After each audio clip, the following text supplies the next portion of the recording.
Le monde dans lequel vous vous réveillez chaque matin n'est pas simplement composé de béton, de travail et de relations sociales. Ce que vos yeux voient n'est que la surface d'une réalité bien plus vaste et pour beaucoup, bien plus violente. Bienvenue dans la zone de combat. Aujourd'hui, je ne vais pas vous parler d'une simple prière de routine, le genre de mots que l'on récite machinalement avant de dormir sans conviction. Non. Aujourd'hui, je vais vous transmettre une stratégie de commandement, une révélation qui sépare ceux qui subissent leur vie de ceux qui la dirigent. Imaginez un instant les guerres modernes. Les armées n'attendent pas que l'ennemi frappe à leur porte pour commencer à réfléchir. Elles utilisent des drones pour la reconnaissance, des satellites pour détecter les mouvements invisibles et des stratégies d'anticipation pour démanteler l'attaque avant même qu'elle ne soit lancée.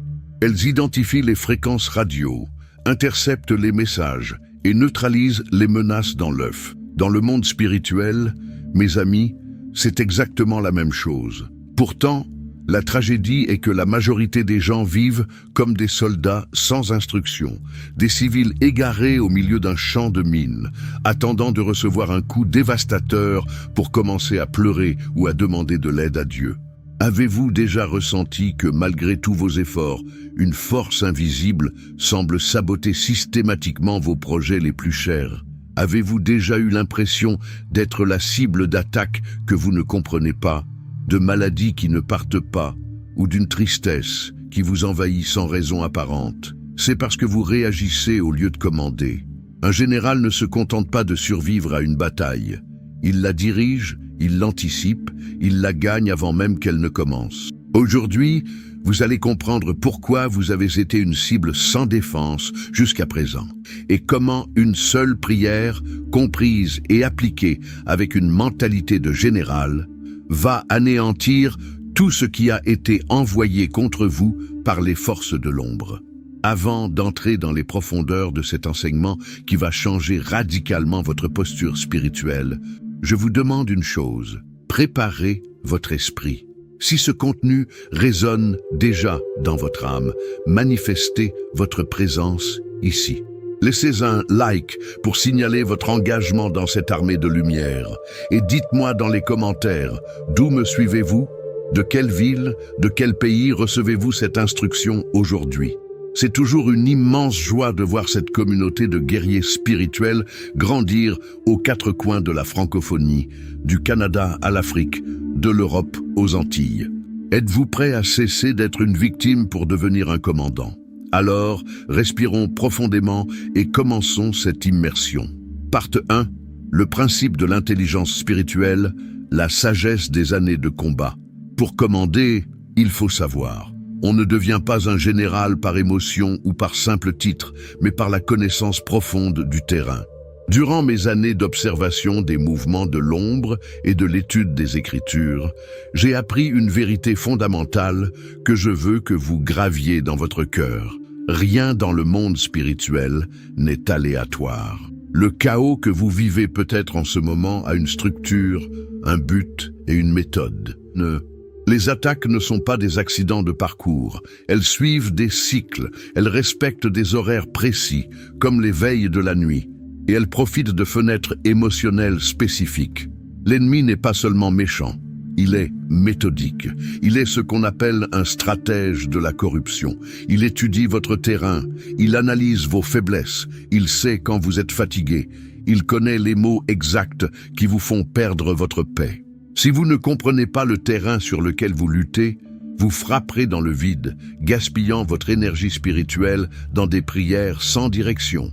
La Bible nous avertit clairement dans l'Épître aux Éphésiens que notre lutte n'est pas contre la chair et le sang, donc pas contre votre voisin, votre patron ou votre ex-conjoint, mais contre les dominations, les autorités et les princes des ténèbres. Si l'Écriture utilise des termes de hiérarchie militaire, c'est pour nous faire comprendre qu'il y a une organisation stricte en face. Un général ne lutte jamais dans le noir total. Il commence par l'intelligence spirituelle. Il observe les schémas répétitifs. Posez-vous la question, Pourquoi cette dispute familiale arrive-t-elle toujours le même jour du mois?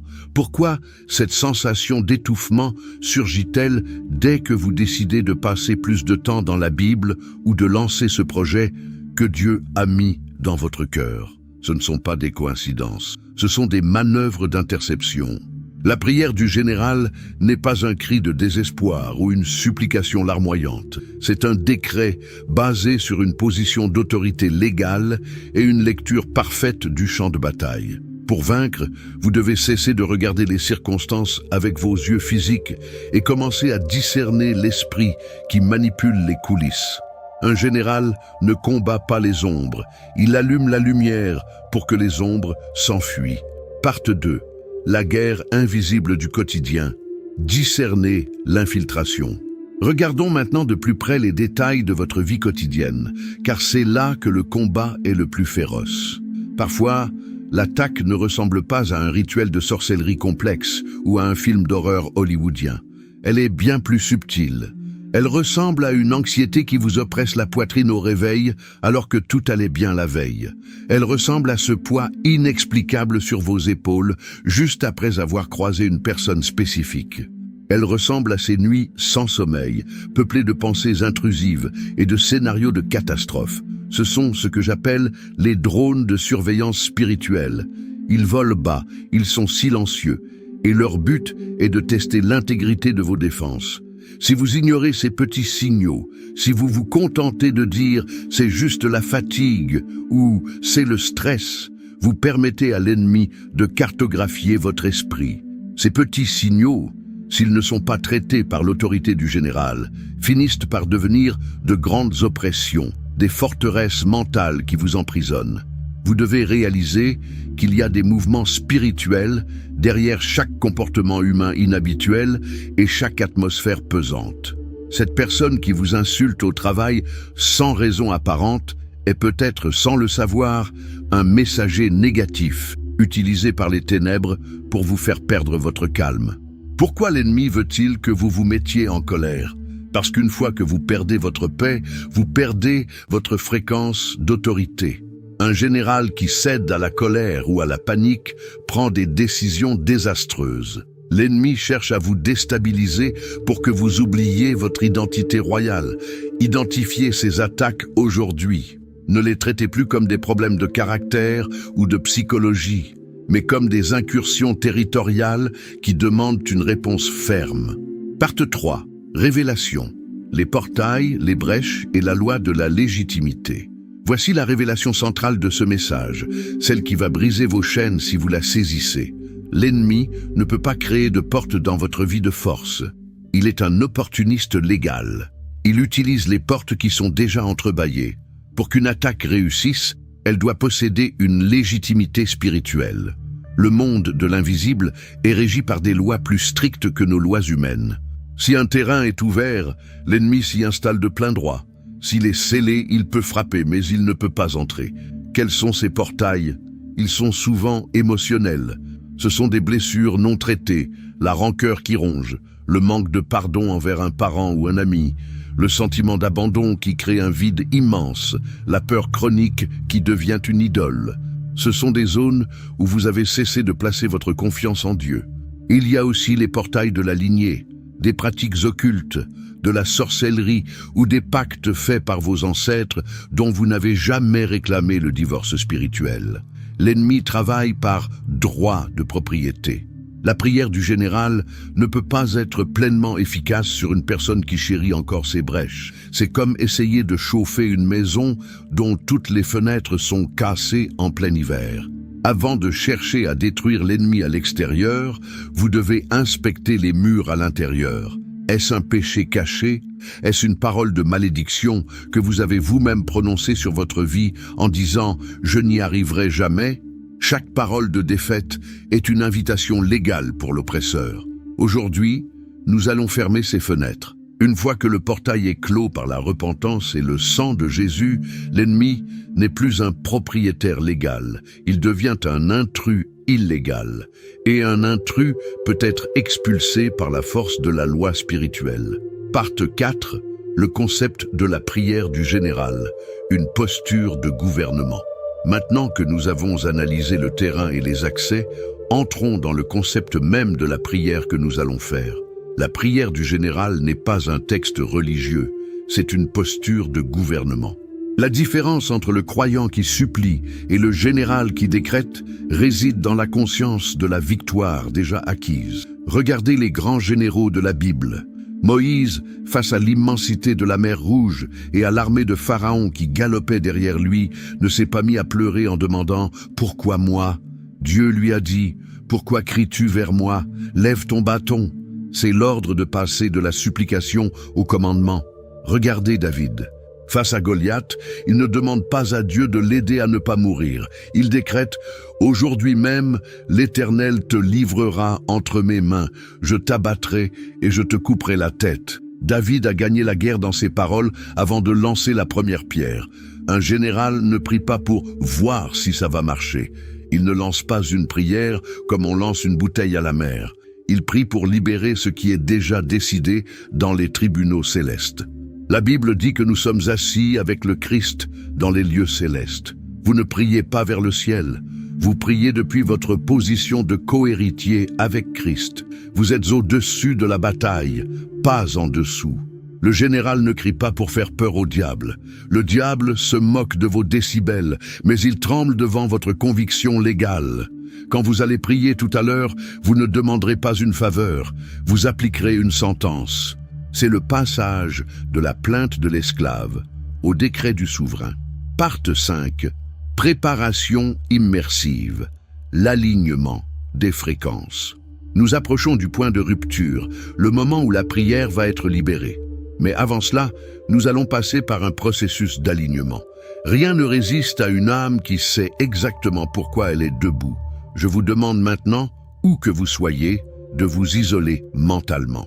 Si vous marchez, si vous êtes dans les transports ou chez vous, essayez de stabiliser votre corps, redressez votre dos. Un général ne commande pas en étant recroquevillé par la peur. Votre posture physique affecte votre disposition spirituelle. Fermez les yeux un instant, respirez profondément 3 fois. À chaque inspiration, visualisez que vous inhalez la paix souveraine de Dieu. À chaque expiration, visualisez que vous expulsez les tensions, les doutes et les impuretés du monde. Maintenant, identifiez précisément la cible de cette journée. Quel est ce géant qui se dresse devant vous? Est-ce une maladie chronique que les médecins ne s'expliquent pas? Est-ce un blocage financier qui semble être un cycle sans fin? Est-ce une attaque nocturne? De la sorcellerie envoyée par des mains envieuses? Visualisez maintenant la main de Dieu projetant une lumière divine comme un projecteur puissant sur la racine même de ce mal.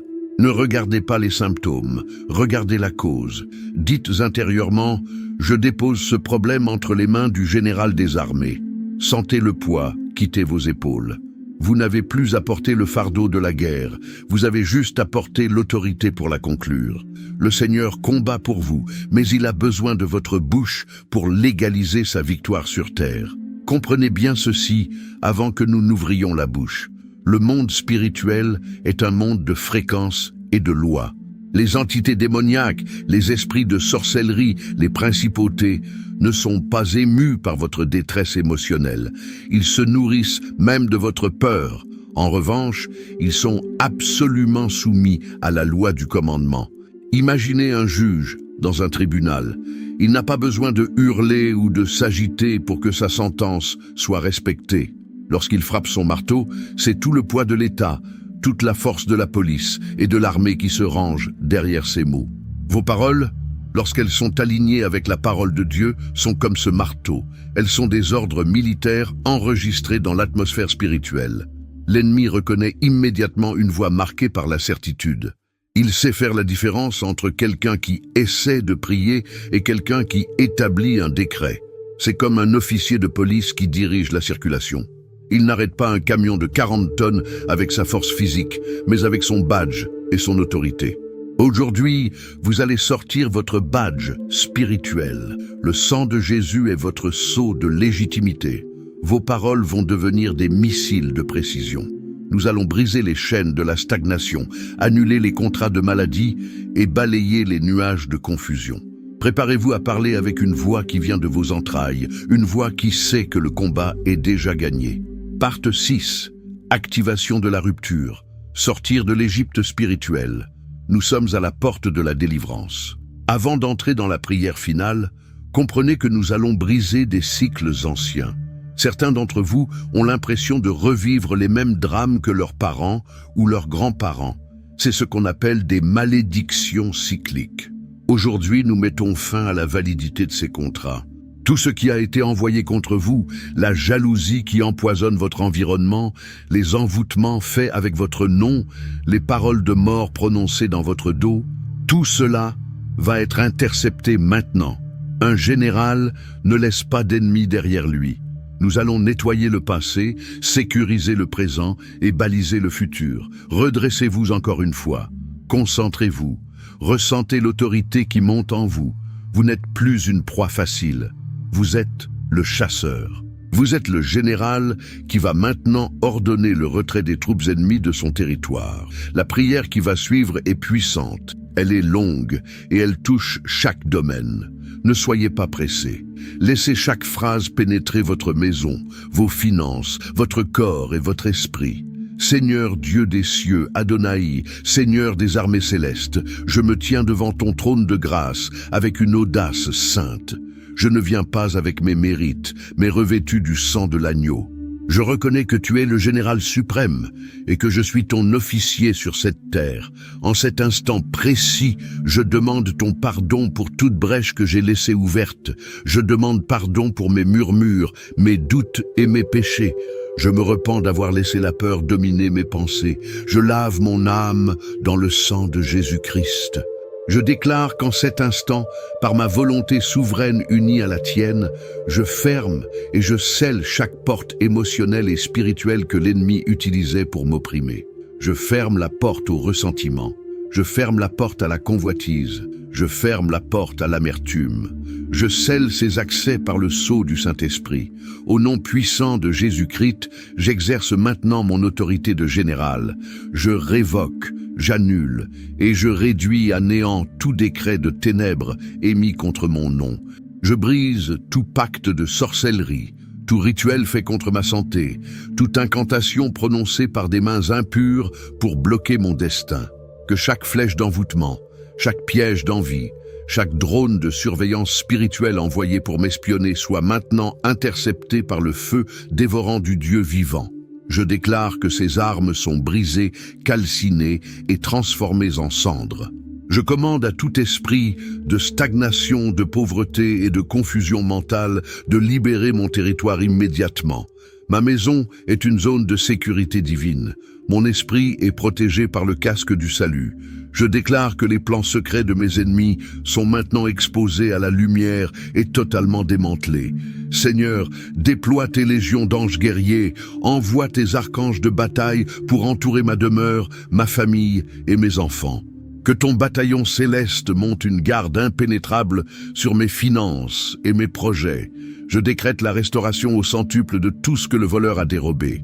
Je commande à la paix souveraine de Dieu de saturer mon atmosphère. Je déclare que le cycle de la défaite est terminé et que le cycle de la victoire commence maintenant. Je ne suis plus un esclave des circonstances, je suis un commandant de ma destinée en Christ. Je reçois ta force, je reçois ta stratégie divine et je marche désormais dans une lumière inébranlable. Tout est accompli. Amen. Respirez profondément. Sentez-vous la légèreté? L'atmosphère a changé. Ce que nous venons de faire n'était pas un exercice théâtral, c'était une opération de nettoyage de haute précision. Mais écoutez-moi attentivement, car c'est ici que beaucoup échouent. Gagner une bataille est une chose, sécuriser le territoire en est une autre. Un général ne laisse pas ses frontières sans surveillance après une victoire. Pour empêcher l'ennemi de revenir avec des renforts, vous devez maintenir une discipline de fer. Refusez de rouvrir les portails que nous venons de sceller. Surveillez votre bouche. Ne laissez aucune parole de défaite, de doute ou de médisance sortir de vos lèvres, car vos paroles sont vos ordres. Si vous dites « Je suis fatigué, je n'en peux plus », vous donnez un contre-ordre à vos anges. Gardez votre cœur pur, Le pardon doit être votre réflexe automatique, car la rancœur est un GPS qui guide l'ennemi vers vous. Sachez que l'autorité n'est pas une émotion qui monte et qui descend, c'est une conscience constante. Vous ne redeviendrez jamais la victime que vous étiez avant ce vidéo. Si vous ressentez une nouvelle pression, ne paniquez pas. Redressez votre dos, reprenez cette posture de général et rappelez à l'ennemi la sentence que nous avons décrétée aujourd'hui. Vous avez appris à utiliser votre voix de commandement. Ne la laissez plus jamais s'éteindre. Je ressens une telle fierté en voyant votre détermination. Vous êtes allé jusqu'au bout de cette instruction et cela prouve que vous avez la patience et la discipline d'un véritable leader spirituel. Ce voyage que nous faisons ensemble ne s'arrête pas ici. Il ne fait que commencer. Vous passez d'un niveau de survie à un niveau de souveraineté. Je veux maintenant que vous fassiez un acte d'affirmation publique, car le monde spirituel observe aussi ce que nous confessons devant les hommes. Je vous invite à aller dans les commentaires et à écrire avec autorité « Je ne suis plus une cible, je suis un général de Dieu ». Écrivez-le pour que votre esprit l'entende, pour que l'ennemi le sache et pour que notre communauté voie votre force. C'est un décret qui s'imprime dans l'invisible. Prenez aussi un moment pour lire les commentaires des autres généraux. Si vous voyez quelqu'un qui semble encore lutter, laissez-lui un mot d'encouragement, une parole de victoire. Nous sommes une armée, et une armée ne laisse personne derrière. Votre témoignage peut être la lumière qui guide un frère ou une sœur hors des ténèbres. Soyez généreux dans votre force. N'oubliez pas de vous abonner à cette chaîne pour ne manquer aucune de nos prochaines stratégies. Chaque jour, nous approfondirons vos connaissances pour faire de vous des experts de la guerre spirituelle. Partagez ce vidéo massivement. Il y a des milliers de personnes qui vivent encore comme des cibles. Envoyez-leur ce secours. Soyez l'instrument de leur libération. Avant de nous quitter, rappelez-vous ceci. Vous n'êtes plus quelqu'un qui subit la tempête. Vous êtes celui qui dit à la tempête de se calmer.